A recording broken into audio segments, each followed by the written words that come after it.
They're going to have people from the protest movement here for an Oval Office meeting with the president, young civil rights leaders, to talk about the mistrust between law enforcement and people of color and communities of color.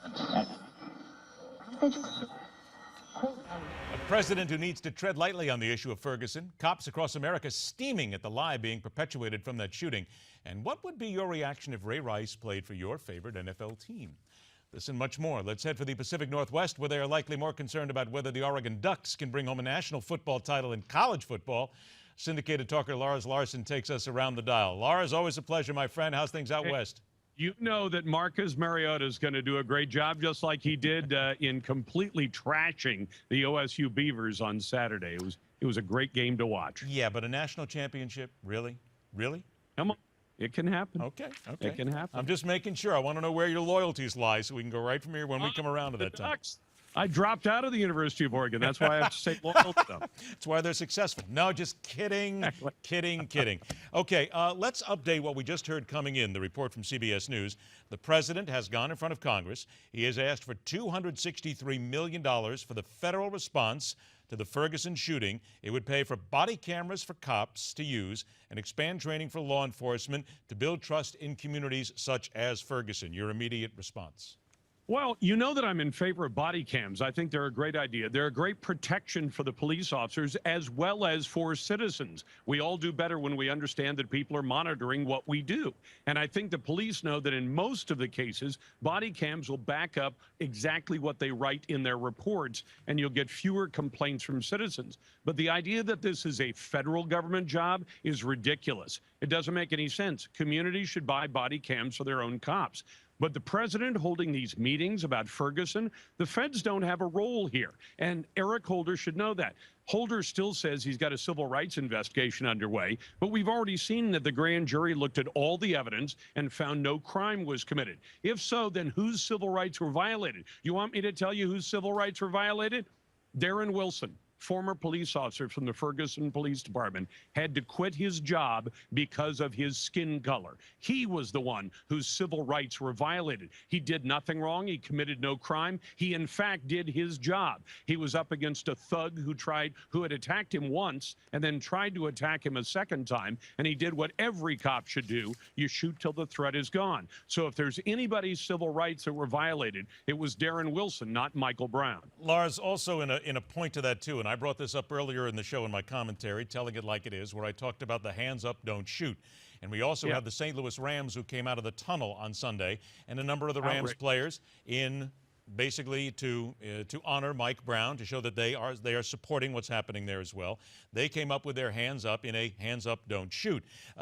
Is it not really just upsetting, maybe, but you would almost think you'd expect it, is that this is something that is really based on a lie, and it continues to be perpetuated by the media who don't bring out the facts here. Certainly, it's not right for anybody to be shot. We want to get right. We're not talking about that. It's the wrong thing for any unarmed person to be shot and killed, but this is simply based on a lie. Well, I'm going to have to disagree with you. It is right for an unarmed person to be shot if that unarmed person is a threat to the life or safety of law-abiding people. In a threat, okay, in a threat, I want to make that point. You're right. If you say in a threat, that's the difference here.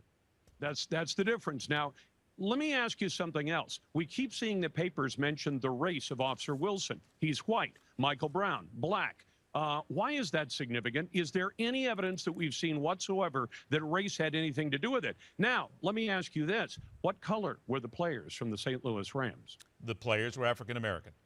Yes, they were. Now, in other words, were they standing up for somebody and saying, you know, hands up, don't shoot, because a black man was shot? Because let's talk about the facts. 50% of the murders in America today are committed by black murderers, and 90% of their victims are black. If there is a threat to black Americans from violence in this country, it is not from white police officers. It is from fellow black Americans in their own communities. If you want to look at where the threat is, that is where the threat is coming from. Is it fair to say that if you're talking about mistrust in this case, and I think that's what we're getting to here, that the police departments don't trust members of the black community don't trust police officers, isn't it fair to say that that trust has got to come from both sides, have got to be repairing that right now? It cannot just come from one side. I think that most cops trust most black Americans because most black Americans are not criminals. There is a tiny number of black Americans who are criminals, just like there's a tiny number of white Americans who are criminals. The police don't trust criminals. They do trust the members of the communities that they protect. And they understand that when you're patrolling Ferguson, which is 70% black, that probably 99.5% of the people who live in Ferguson are honest, law-abiding people who do trust the cops and know that the cops are the ones you call when you're in trouble and you're the subject of violence. And that tiny number of criminals, white or black, are the people the police protect you from. As for the community, trusting the police, I think there's a tiny number of Americans who do not trust the police, but they're a very vocal and a very loud minority of people, and they are further riled up by the likes of Sharpton and Jackson. Jesse Jackson visited the city that I broadcast from over the weekend, and what was he here for? Out loud, he says he wants peaceful protest, but he understands that he and fellow race hucksters like Al Sharpton only make money, and boy, do they make money, when there are protesters in the streets yelling and screaming about police. What is it that they want the police to do? Not to shoot somebody who's about to assault either an officer or a citizen? Tell me that you think that more than a couple of % of Americans believe that somebody who's about to commit an assault should not be stopped by whatever means are necessary. 45 seconds left. Last question then. Ray Rice, would you want him playing on your team? No. I understand the objections of his wife that she says this is the only time it didn't happen. Forgive me if I say I don't believe that, but no, at this point, he's too big a PR liability, and that would apply no matter who he was. If you assault your wife, I don't trust you. What about forgiveness? Forgiveness comes from God. For me, I'm going to trust but verify. If he turns out to behave like a good citizen for the next period of time, then perhaps we can trust him then. All right, there you go. And by the way, we have you down on record for Oregon, so don't worry. When the Final Four playoffs come around, I'm going to bring this back. You know that's going to happen. Lars, always a pleasure, Lars. KXL Radio, Portland, Oregon. We'll do it again real soon, my friend. Have a great week. Thank you, sir. All right, break, and we return with our intelligence briefing on current American airstrikes and a different kind of power from OPEC. Later at 51 minutes after the hour, start and end a few debates with words from politicians on the Sunday Talkers. Yes, that's right, they're back again. Why? It's a new Congress. It's Sunday. Everybody has something to say, so we're going to show you what they have to say. Then you can take it from there, with a little help from us. Stick around. MidPoint continues.